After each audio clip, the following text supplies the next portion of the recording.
चलिए, तो आज के ज्ञान में जय नित्यानंद, बाबा, बड़े बाबा जो हमें कह रहे हैं कि 5 तत्व नहीं है, लेकिन 4 तत्व हैं। जल, पृथ्वी, अग्नि और वायु। यहां तक ये 4 तत्व बताए जो कि विभाजित होते हैं, खंडित होते हैं, टूटते हैं, बदलते हैं। लेकिन जो 5वां तत्व आकाश, तत्व नहीं है। आकाश तत्व से परे है, लेकिन हम जनरली समझने के लिए 5 तत्व हम पढ़ते आए हैं। ठीक है ना? ये बड़े बाबा कह रहे हैं, मैं नहीं कह रहा हूं। ठीक है? वह एक और अविभाज्य है। पृथ्वी को विभाजित किया गया। वायु, जल ऊपर है। आकाश, वायु ऊपर है। सागर सीमा है। पृथ्वी शैया है ना? और पृथ्वी का रंग जो है लाल है। आसमान आवास यानी घर है। वायु ऊपर है और वायु सफेद है। ठीक है ना? रंग भी बताया, वायु का रंग सफेद बताया। पृथ्वी 4 तत्वों की बनी है, लेकिन गोल नहीं है। पृथ्वी त्रिभुजाकार है। अब आप यहां सोचोगे कि ये क्या बात कह दी? विज्ञान तो कह रहा है कि पृथ्वी गोल है ना? ये सूक्ष्मता वाली बातें हैं। भीतर से त्रिगुणात्मिका है माया, है ना? इसको आप नहीं समझोगे तो थोड़ी दिक्कत होगी। विज्ञान के हिसाब से ये गोल है, पर वास्तव में त्रिगुणाकार है। 3 गुणों से बनी हुई है पृथ्वी। ठीक है ना? तो कह रहे हैं लेकिन पृथ्वी, लेकिन गोल नहीं है। पृथ्वी 4 तत्वों की बनी है, पहली चीज। दूसरी चीज बाबा कह रहे हैं कि लेकिन गोल नहीं है। ठीक है ना? पृथ्वी त्रिभुजाकार है। चंद्र नाड़ी और सूर्य नाड़ी के बीच सुषुम्ना यानी तारा नाड़ी है। कई नाम दे दिए ना, ब्रह्म नाड़ी दे दिया, तारा नाड़ी दे दिया, चित्रा नाड़ी भी इसका नाम है। पृथ्वी हमारे चेहरे जैसी है। जैसे हमारा चेहरा है ना, ऐसी है। तो स्पष्टीकरण में समझते हैं कि बाबा कहना क्या चाहते हैं। तो स्पष्टीकरण में कह रहे हैं तत्व 5 नहीं है। पृथ्वी, जल, अग्नि, वायु, आसमान तत्व नहीं है। ये 4 तत्व पृथ्वी, जल, अग्नि, वायु तक कहा है, क्योंकि आकाश को कहा है कि वो अविभाज्य है। आकाश में कितने ही बादल आ जाए, कितने ही तारे आ जाए, कितने ही सूर्य आ जाए, लेकिन वो फिर भी खंडित नहीं होता। ठीक है ना? फिर कह रहे हैं पृथ्वी विभाजित है, यानी पृथ्वी को बांटा जा सकता है। तभी तो घर बन जाते हैं, ये तेरा, ये मेरा, लाइन खींच दी जाती है, सीमा बना दी जाती है ना? यानी बांटा जा सकता है। जिसको बांटा जा सकता है वो तत्व है। बाबा का यहाँ यही कहने का मतलब है, बड़े बाबा का, कि जिसको बांटा जा सके वो तत्व है। रोटी के टुकड़े किए जा सकते हैं, आधी तू ले ले, आधी मैं ले लूं, तत्व है। लेकिन जिसको बांटा ना जा सके, बाबा ने कहा उसको तत्व नहीं माना जा सकता। वह एक और अविभाज्य है। इसी प्रकार से आत्मा को तत्व नहीं कह सकते आप। ठीक है ना? आत्मा हम समझने के लिए कह देते हैं, क्योंकि हमारे शब्द खत्म हो जाते हैं ना वहां। पृथ्वी विभाजित है, वायु जल ऊपर है। पृथ्वी से ऊपर वायु और जल है। आसमान, वायु ऊपर है। और सागर पृथ्वी की सीमा है। पृथ्वी की जहां दिखना बंद हो जाए, वहां सीमा कैसे है? फिर वहां समुद्र हो जाता है। उससे आगे पृथ्वी दिखती नहीं है, नहीं। ठीक है ना? फिर उसको कहेंगे पाताल। पृथ्वी शैया है। ठीक है ना? आसमान घर है, क्योंकि सब कुछ आसमान में ही तो लटक रही है। जो पृथ्वी है उसका घर क्या है? आसमान। जल का घर क्या है? आसमान। तो यानी सबका जो निवास है, गृह स्थान है, जिस पर वो टिका हुआ है, वो है आसमान। ठीक है? फिर आगे कह रहे हैं वायु ऊपर है, पृथ्वी नीचे है। पृथ्वी लाल रंग की है, वायु सफेद रंग की है। 4 तत्वों की बनी पृथ्वी गोल नहीं है, वह त्रिभुजाकार है। तो पृथ्वी में 3 गुण होते हैं, हम पढ़ते आ रहे हैं। वैज्ञानिक दृष्टिकोण से नहीं समझ रहे हम, सांसारिक जो दिख रहा है आंखों से वो नहीं, जो नहीं दिख रहा है उसके बारे में जान रहे हैं हम सूक्ष्मता से। ठीक है? फिर कह रहे हैं वह त्रिभुजाकार है। अग्नि चक्र में पृथ्वी, पृथ्वी अग्नि त्रिभुजाकार है। ठीक है ना? हमारे भीतर चक्रास बने हुए हैं, चक्रास, मूलाधार, स्वादिष्ठान, इस तरीके से। तो वहां भीतर की बात बता रहे हैं। जैसे आप अगर मूलाधार चक्र पे ध्यान दोगे तो उसके भीतर जो पृथ्वी का सिंबल दिखाएंगे वो त्रिकोण है, त्रिकोण। ठीक है? आप देखना मूलाधार चक्र का अगर आप चित्र देखोगे तो उसके बीच में एक त्रिकोण दिखाया जाएगा। खैर आगे चलते हैं। अग्नि चक्र में पृथ्वी अग्नि त्रिभुजाकार है, उसे भ्रूमध्या कहा जाता है। अब यहां पर अगर आप आओगे तो यहां पर हृदय स्थान, जहां पर यहां से मतलब आप मान लो पृथ्वी से ऊपर उठी, पृथ्वी के भी जो भीतर की चेतना शक्तियां हैं ना वो अलग अलग है। तो कह रहे हैं कि भ्रूमध्या कहा जाता है। ईड़ा और पिंगला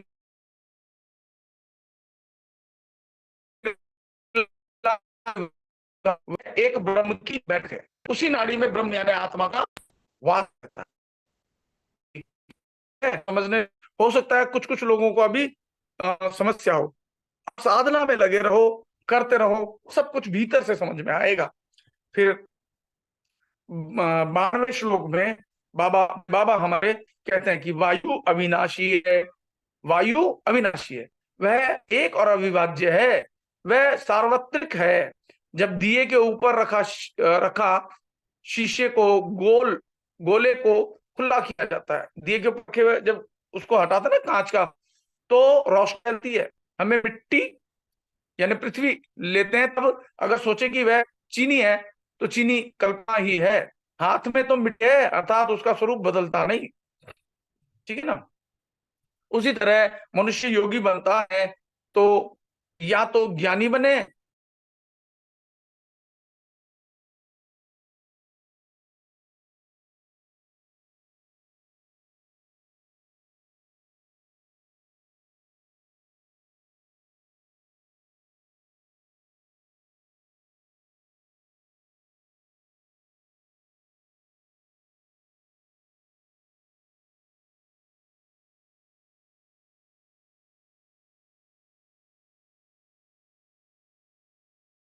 आगे चलते हैं।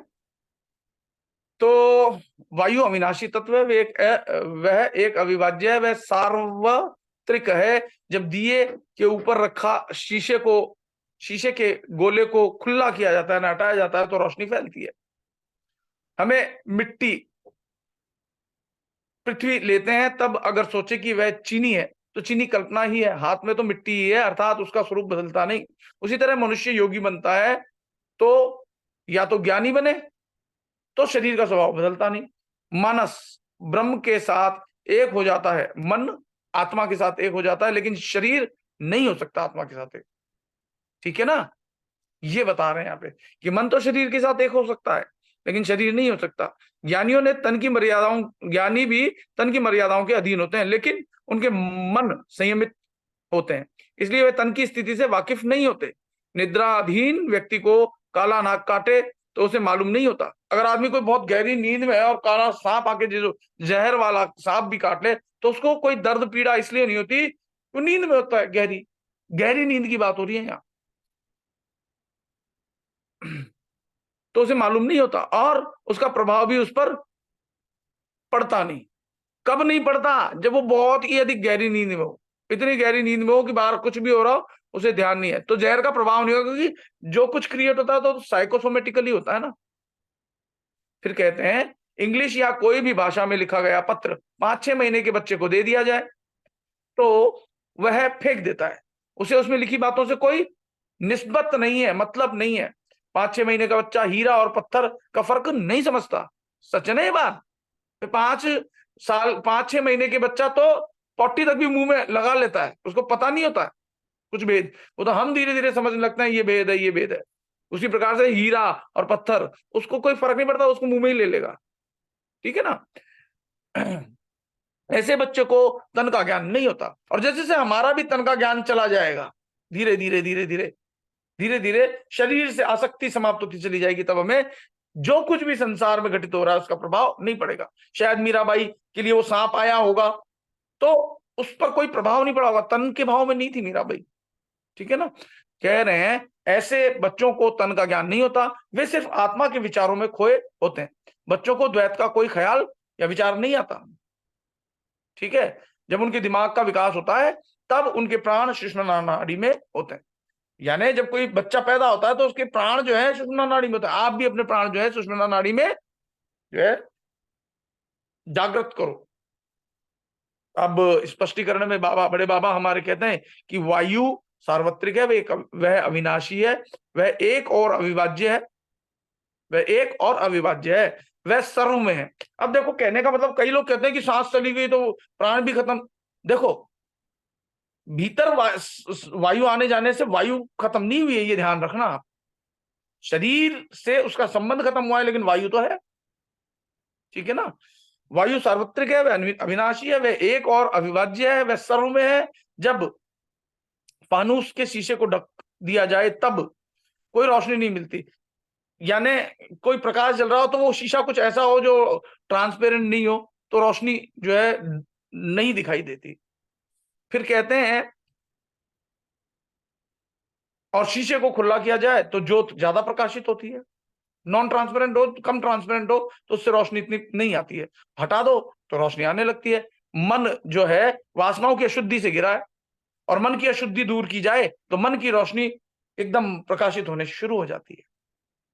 तो मन की रोशनी रोशनी प्रकाशित होने लग जाती है। हम हाथ में मिट्टी लेते हैं और मन से उसे चीनी माने, तो वह सिर्फ एक कल्पना ही है। हम लोग संसार में सब कल्पना ही तो करके बैठे, मन के कारण है सब कुछ। सुख दुख, लाभ हानि, अच्छा बुरा, जैसे जैसे तन से आपका संबंध खत्म हो जाए और मन का, अभी मन का संबंध किससे है, चलो आप बताओ।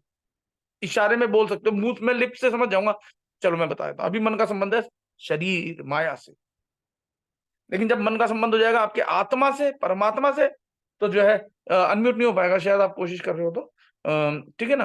तो आत्मा से संबंध होते ही मन पवित्र हो जाता है।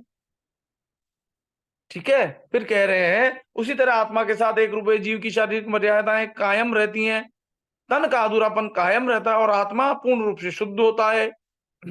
मिट्टी मिट्टी रहती है और शरीर शरीर रहता है। इसलिए ही ज्ञानी लोग शरीर के मर्यादाओं के अधीन रहते हैं। सोए हुए मनुष्य को नाक काटता है तो नाक का काटना उसे मालूम नहीं होता। उसी तरह ज्ञानी को उनके शरीर और उनकी अपूर्णता का प्रभाव नहीं होता। इंग्लिश या किसी भी भाषा में लिखा गया पत्र 5-6 महीने के बच्चे को दिया जाए तो उसे पत्र में लिखी बातों से कोई मतलब नहीं होता। उसी तरह ज्ञानी भी सांसारिक बातों पर लक्ष्य नहीं देते। जो हो रहा है होने दो। ज्ञानी के लिए पत्थर और हीरे के बीच में कोई फर्क नहीं होता। हालांकि व्यवहार जगत में हम क्या करते हैं, हीरे को तिजोरी में रखेंगे, लोहे को बाहर पटक देंगे, लेकिन भीतर से दोनों ही मिट्टी है उनके लिए। ठीक है, उनमें द्वैत भाव पूर्ण रूप से नष्ट हो जाता है। बच्चों की तरह उनमें शरीर का ज्ञान नहीं होता। ज्ञानियों के प्राण सुषुम्ना में, ज्ञानियों का प्राण किसमें रहता है, सुषुम्ना में, और वे परम ब्रह्म का शाश्वत आनंद प्राप्त करते रहते हैं।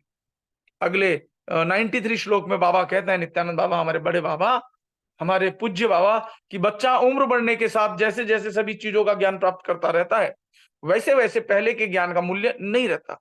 जैसे मान लो आपको पहली की कक्षा पास करने के बाद दूसरी कक्षा में आने के बाद पहली की कक्षा की ज्ञान से आप मतलब नहीं रखते हो। ठीक है ना, जो पुरानी चीजें वो छूटती चली जाती हैं। फिर कहते हैं वैसे वैसे पहले का ज्ञान मूल्य नहीं रखता। मनुष्य सर्वज्ञ हो इसलिए बच्चे जैसा हो जाना चाहिए। इसीलिए बाबा जी ने कहीं कहा है कि only child can enter into the kingdom of God. भगवान के राज्य में केवल बच्चा ही प्रवेश कर सकता है। तो अगर आप बच्चे बन जाओ, देह अभिमान खत्म हो जाए, तो आप प्रवेश कर सकते हो। क्या कहते हैं, उसे दो तरह की कुदरती हाजतों में कोई फर्क नहीं लगता। ज्ञानी भी छोटे बच्चे जैसा है, उसे चाहत या नाराजगी नहीं होती है। उनके लिए जहर या अमृत दोनों ही समान होते हैं। वे दोनों में से कुछ भी मिले उसकी परवाह नहीं करते। ज्ञानियों को अन्न वस्त्र या किसी भी चीज की इच्छा नहीं होती है, वे आत्मा में मग्न बन जाते हैं। तो आप लोगों को भी क्या करना है, एक ही लक्ष्य साधना है, आत्मा से जुड़े रहना है, आत्मा से जुड़े रहना है, उसी में मग्न रहना है। आपके जीवन का दुख समाप्त हो जाएगा। सब कुछ जो आप जिससे आप परेशान होते हो सब समाप्त हो जाएगा। और वो कैसे होगा, सबसे पहले कामनाएं छोड़ो, है ना। और कामना छूटते ही, क्योंकि कामना शरीर के वजह से होती है, और मन अगर शरीर की ओर हो, देखो शरीर, मन और फिर आत्मा, ऐसे तीन चीजें हैं। आपका ध्यान यानी मन वो चीज है, चाहे तो आपको दुख दे सकता है, नीचे की ओर आए संसार की ओर, और चाहे तो आपको परम सुखी कर सकता है अगर आत्मा से कनेक्ट हो जाए तो। स्पष्टीकरण में कहते हैं कि मनुष्य को आत्मशुद्धि के सर्वोच्च शिखर पर पहुंचना है, तो उसे ज्ञान अज्ञान सब भूल जाना चाहिए। इसीलिए 18वें अध्याय में भगवान कृष्ण ने कहा ना कि सर्वधर्मान परित्यज्य माम एकम शरणं व्रज, कि केवल आत्मा की शरण में आ जा, और सारा ज्ञान जो तुझे मैंने इतना बताया ना वो सब भूल जा, ज्ञान अज्ञान सब भूल जा। उस 6 महीने के बच्चे जैसा बन जाना चाहिए, जिस तरह 6 महीने का बच्चा जगत के बारे में जानता नहीं है। अज्ञान और निष्क्रिय भाव से छोटे बच्चे की प्राकृतिक अवस्था है, उसके लिए कोई प्रयास नहीं करना पड़ता। सच्चा ज्ञानी 6 महीने के बच्चे जैसा, छोटा बच्चा अपनी दो प्रकार की प्राकृतिक हाजतों के बीच फर्क नहीं समझता, उसी तरह ज्ञानी को अच्छे बुरे के बीच का फर्क मालूम नहीं पड़ता। भोजन और जहर दोनों समान है। ज्ञानी को जहर देने का प्रयास करने वाले को यह सत्य समझ लेना चाहिए। ज्ञानी जगत के द्वैत भाव और राग द्वेष से परे होता है। ज्ञानी को अच्छा भोजन या जगत की चीजों की कोई इच्छा नहीं होती है। वह हरदम आत्मा की मस्ती में होता है और पर ब्रह्म में एकाकार रहकर परम सुख का आनंद ले रहा होता है। एक और ले लेता हूं, आज का अंतिम 94, ताकि 95 श्लोक से हम राउंड ऑफ हो जाएगा। राउंड से मेरा मतलब 95 5 का राउंड हो जाएगा ना। आगे कहते हैं, हमारा दिमाग नारियल के फल के माफिक होता है। नारियल में जिस तरह पानी और गर्भ मावा है ना, पानी भी होता है और कई कहते हैं ना मलाई निकाल दो ना। आप महाराष्ट्र में जाओगे वहां नारियल तो साथ में मलाई वाला चाहिए, पानी वाला चाहिए? नहीं, दोनों चाहिए, पानी भी होना चाहिए, मलाई भी होनी चाहिए। तो इसमें पानी भी होता है और गर्भ यानी मावा भी होता है। उसी तरह दिमाग में चिदाकाश है और हृदय आकाश का कुआं है। मैं बताता हूं ना, हृदय आकाश में कुआं मतलब एक गुफा है। उस हृदय आकाश यानी ध्यान करते करते करते आप भीतर भीतर भीतर भीतर भीतर जैसे जाओगे तो क्या होगा? हृदय आकाश का कुआं है, ठीक है ना। हमें हृदय आकाश के कुएं का जल पीना है, उस कुएं में प्रवेश करना है, वहां से पानी लेकर के आना है। और लेकर के आना है का मतलब यह आप उसके साथ एक ही हो जाते हो। वहां से फिर जो धारा बहती रहती है ना आपके कण कण में, वो अमृत ही है। धरती पर कुआं गाड़ना और उसका पानी पीना, उसका कोई मतलब नहीं है, वो केवल शरीर को चलाने के लिए है, ठीक है ना। हमें हमारे मन को उससे लगाना चाहिए। स्पष्टीकरण में कहता है, हमारे मस्तिष्क की तुलना नारियल से की जा सकती है। नारियल में जिस तरह पानी और गर्भ होता है, उसी तरह हमारा दिमाग भी वैसा ही है। दिमाग चिदाकाश के बैठक है, वह हृदयाकाश का कुआं है, ठीक है ना। यानी उस कुएं के अंदर, उस गुफा के अंदर जाकर के आपको चिदाकाश, आपके ब्रह्म से आप एक हो सकते हो। फिर कहते हैं कि मन में सहस्र पत्तियों वाला ज्ञान रूपी कमल है। मन में 1000 पत्तियां हैं, ठीक है ना। यहाँ इसीलिए यहाँ चंद्रमा का भी वो बताते हैं। तो पत्तियों वाला ज्ञान रूपी कमल है। जब यही मन ज्ञानी हो जाए, पवित्र हो जाए, निर्मल हो जाए, तो आपके लिए कल्याणकारी है। सुषुम्ना ब्रह्मरंध्र हमारे मस्तिष्क में है। जो नाड़ी आती है सुषुम्ना, वो चल रही होती है, लेकिन यहां तक वो दो के साथ जुड़ी होती है। यहां से आगे जाकर के वो केवल सुषुम्ना नाड़ी ही रह जाती है, जो कि ब्रह्मरंध्र से जुड़ी होती है। सुषुम्ना ब्रह्मरंध्र हमारे मस्तिष्क में है। जब कुंडलिनी जागृत होती है और वह सहस्रार तक पहुंचती है, ठीक है ना। सहस्त्रार तक कौन सी? सुषुम्ना नाड़ी, चेतना उसमें बह रही होती है। जब ब्रह्मरंध्र तक, सहस्त्रार तक पहुंचती है, तब हमें परमात्मा के परम सुख का अनुभव होता है। हमारा दिमाग चिदाकाश की बैठक है, ठीक है ना। उसकी तुलना हृदयाकाश के साथ भी की जाती है। तो यहाँ चिदाकाश, यहाँ हृदय रूपी गुफा। आ रही है बात समझ में? ये संकेत तो यहाँ भी नहीं बताया कि बिंदु कौन सा। हाँ, बताया गया है, 2 आंखों के जहां बिंदी लगाते हैं, बताया, एक बार आया है, ठीक है। उसकी तुलना हृदयाकाश के साथ भी की जाती है। हमें चिदाकाश काश रूपी कुएं में से आत्मा के आनंद का अमृत पीना चाहिए। पृथ्वी में कुआं गाड़ कर उसका पानी पीने से कोई मतलब नहीं है। वो केवल शरीर को चलाने के लिए है। जो हम बाहर का पानी पीते हैं, बाहर के अन्न फल आदि खाते हैं, वो शरीर का उससे कनेक्शन है। मन और आत्मा का संबंध जो है, आत्मा का संबंध अपने निज स्वरूप से है। इस मन को उसी में लगाना है, ठीक है। तो आप लोगों को मेरे ख्याल में समझ में आ गया होगा। मैं हर रोज एक चिदाकाश गीता का पाठ डाल रहा हूं। ये वो ज्ञान है, बहुत गहरा ज्ञान है। इसको सभी शिवयोगियों तक, और शिवयोगी में ये नहीं कह रहा हूं कोई ऑर्गेनाइजेशन वाले शिवयोगी, जो भी आत्मा के बारे में जानना चाहता है, आत्मा ही शिव है, उन तक पहुंचा दो। जो जानना चाहता है मैं कौन हूं, मैं सुखी कैसे हो सकता हूं, मेरे जीवन का दुख कैसे जाएगा, मैं इस बंधन में अपने आप को क्यों महसूस करता हूं, मैं मुक्त होना चाहता हूं, उन तक ये ज्ञान पहुंचना ही चाहिए। और ये आपको मैं सेवा दे रहा हूं, करो, खुद भी सुनो बार बार, और लोगों को भी प्रेरित करो सुनने के लिए, जोड़ने के लिए। जुड़ जाएगा कोई, अच्छा है। नहीं जुड़ता, आप इस बारे में टेंशन ना लेना। आपको तो सिर्फ सेवा करनी है, कर्म करना है। फल हमारे हाथ में नहीं है, और ना फल की आसक्ति करनी है कि कोई जुड़े ही। कर्म करना है हमें, लोगों तक पहुंचाना है, ठीक है। तो जय नित्यानंद, नमः शिवाय। मैं अब यहीं पर ये रिकॉर्डिंग स्टॉप कर रहा हूं। जो नित्यानंद बाबा का चिदाकाश गीता है, हम साधना करते हैं।